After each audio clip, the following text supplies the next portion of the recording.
Estamos de volta. Hoje nós estamos conversando com Cristina Svensson sobre o livro Seguindo em Frente. É um livro ditado pelo Espírito Daniel. É o último livro de uma trilogia, o terceiro, melhor falar terceiro do que o último. O terceiro livro de uma trilogia. E a gente vai, daqui a pouco, continuar conversando com a Cristina, porque agora eu gostaria de convidar você a ser um divulgador da doutrina dos espíritos. Como? Associando-se ao Clube Amigos da Boa Nova. Você não pode colocar a mão na massa, trabalhar, ajudar, enfim, você não pode nem sair de casa, mas você pode nos auxiliar. Associando-se ao Clube Amigos da Boa Nova, você nos dá a possibilidade de chegar a lugares mais distantes para as pessoas que ainda não têm, como nós, a bênção do consolo, da orientação, do esclarecimento. Associe-se pelo telefone 0800 12 18 38. Você vai se tornar um colaborador, né, da melhora do nosso planeta. Porque quando nós conhecemos a verdade, nós nos libertamos. Quantas pessoas, ouvindo todas essas histórias, todos esses ensinamentos desses programas que a Fundação Espírita André Luiz traz a você, vai poder auxiliar muita gente. 0800 12 18 38. Bom, Cristina, esses livros que agradam a gente e que trazem ensinamento, né? É verdade. Porque a gente vê, eu acho que a gente começa a ter um aprendizado interessante, no caso, Otávio e Camila, né? Você vendo a relação deles, você pode melhorar a sua relação. Porque às vezes existe o amor, mas uma intolerância porque você quer que o outro seja como você quer que ele seja, que ele faça o que você acredita ser o melhor. E às vezes não é por aí. A gente ainda acredita, né, que pode modificar Isso. o outro ao nosso molde, como nós gostaríamos. Né? Então você começa a ver nesse ponto como que às vezes a gente destrói uma relação, e não só de marido e mulher, mas às vezes de amigos, Com certeza. né, de um familiar qualquer, por conta da nossa intolerância, da nossa arrogância, do nosso egoísmo. Né? E esse casal mostra bem essa situação. Mostra o quanto você precisa aprender uma coisa, a respeitar. Isso. Aquilo que o outro pode dar. Nós muitas vezes cobramos coisas que o outro ainda não está pronto, porque não aprendeu a lição. Nós vamos, no caso dos dois personagens, existe realmente uma grande responsabilidade dele com ela. Porque foi uma programação, porque nós fazemos programações antes de reencarnar. E nós não lembramos, mas ela está lá.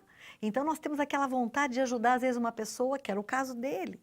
Ele precisava estar perto para auxiliá-la a crescer. E eu acho até que ele achou que era amor, mas que não era muito amor, não era isso? Exatamente. Era o compromisso, né? O compromisso. Você falou tudo. É né? o compromisso que ele se colocou. Então, você vai vendo que no passar dos meses, do tempo, você vai percebendo que cada um deles vai se conscientizando disso. Realmente, será que era amor? Pois é. Então, esse questionamento te faz, às vezes, claro que te causa sofrimento, porque você supõe que você ama. Isso. Né? Porque muitas vezes, em muitos relacionamentos, isso acontece. E, na realidade, não é o amor que impera, e sim a necessidade de ajudar o outro. Isso. Ou, às vezes, na verdade, é um sentimento de posse que a gente confunde com o sentimento de amor. Exatamente, que é o caso dela. Que é o caso dela. Ela é mais possessiva do que amorosa. Exatamente, ela quer tê-lo. É ela quer, logo no começo, um ponto realmente importante, ele queria uma família, ela queria ele. Então, começa daí já um grande problema a ser resolvido, porque ela não queria dividi-lo, porque ela realmente confundiu o amor com a posse. E tudo isso vai ser explorado ao longo. Obviamente que o verdadeiro amor existe.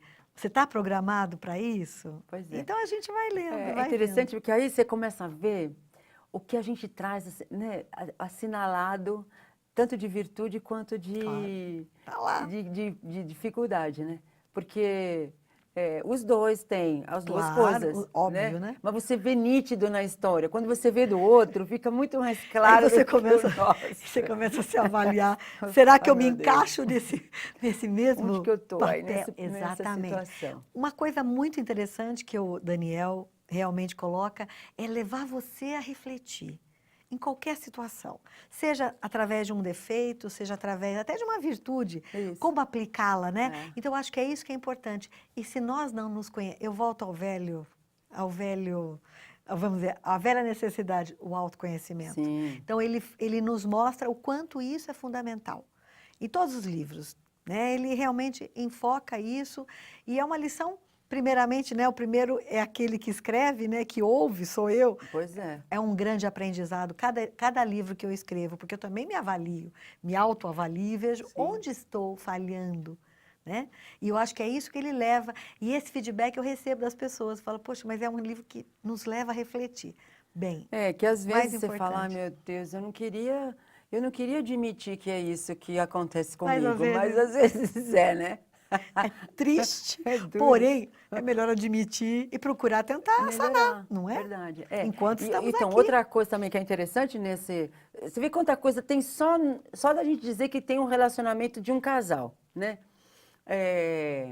É a situação de que a minha felicidade não está na mão do outro. Exatamente. Ela põe a felicidade dela na mão do outro, mas ele não corresponde a essa expectativa, porque não é o papel dele, não é a função E dele. de nenhum, né? De ninguém, De né? ninguém. De ninguém. Eu vou ser feliz por É. mérito meu, pelas minhas Sim, escolhas, é. pela minha busca, e não pelo que o outro pode me oferecer. Pois é, nós nos sentimos agradáveis numa na companhia da outra, porque é assim que nós sentimos, não Exato. porque você tem que me fazer ficar feliz com a sua Não, presença. é uma coisa que irradia, É natural, né? Então é Exatamente. interessante, porque é isso. E uma outra coisa que a gente vê muito claro nessa situação, nesse casal, ou nessa história, é a obsessão, né? A influência do plano espiritual, o quanto que nós podemos e devemos nos vigiar, orar, né? Estarmos ligadas com o bem, para não sofrermos tanto essa influência, né? Que é realmente o mal que nós estamos enfrentando. Nós que trabalhamos nas casas espíritas, Isso. nós sabemos que esse é o grande problema e que as pessoas às vezes custam, porque elas não reconhecem os sinais iniciais. Não. Quando aqueles pensamentos que não são seus, eu falo isso muito para aluno, a primeira coisa, se você tem pensamentos estranhos àquilo que você costuma, já fique alerta, Pois vai é. procurar ajuda. E às vezes a pessoa está distraída, como a gente Pois brinca, é, né? é. E não vê. E aí você vai chegar a um caso, às vezes, muito sério. No caso aí, era um caso bem grave. Bem sério. Porque havia um comprometimento também de passado. Isso. E é óbvio que as obsessões são comprometimentos, né? Com alguém que nós magoamos, né? Maltratamos, sei lá, fizemos o quê? Fizemos alguma coisa Alguma que coisa. alguma coisa que não agradou. Exatamente. Né? E aí mostra bem isso, o quanto nós temos que ter as rédeas da nossa existência. Mas nós vamos a mais um breve intervalo e já voltamos falando um pouquinho mais dessa história que tem como título Seguindo em Frente. É um bom título, né? Serve também para nós já o título. Voltamos já já.